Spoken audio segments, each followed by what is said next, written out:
ভাবা একসাথে সেজন এক সীমায় মুখে বলে এক পূর্ণপদ। আচ্ছা, নমস্কার। আমার নাম প্রিয়াঙ্কা মুখার্জি। আমি মহানগর পত্রিকা এখন ইভেন্ট ম্যানেজমেন্টের দিকটা দেখছি। তো আজকে তো এখানে এসে সত্যি খুব ভালো লেগেছে যে এত সুন্দর করে প্রোগ্রামটা অর্গানাইজ করা হয়েছে, সব কিছুটা নিয়ে এত সুন্দর প্রত্যেকের পারফরমেন্স। কেমন লাগে মহানগর পত্রিকার সঙ্গে জড়িয়ে থেকে? জড়িয়ে থেকে সত্যি কথা বলতে খুবই ভালো লাগছে, কারণ আমি বেশি দিন হয়নি এখানে জয়েন করেছি, কিন্তু আশা থেকে প্রত্যেকে যেভাবে আপন করে নিয়েছে, যেভাবে কাজ করছি সবার সাথে, সত্যি খুব ভালো লাগছে। ঈশানীপদ এবং রঞ্জন দা সম্পর্কে কি বক্তব্য?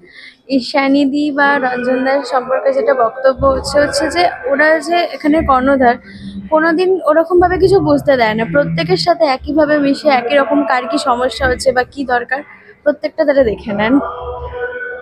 তোমার নাম? আমার নাম প্রিয়াঙ্কা মুখার্জি। মহানগর পত্রিকার কি হিসেবে যুক্ত আছে? আমি মহানগর পত্রিকা ইভেন্ট ম্যানেজমেন্টের দিকটা দেখছি এখন।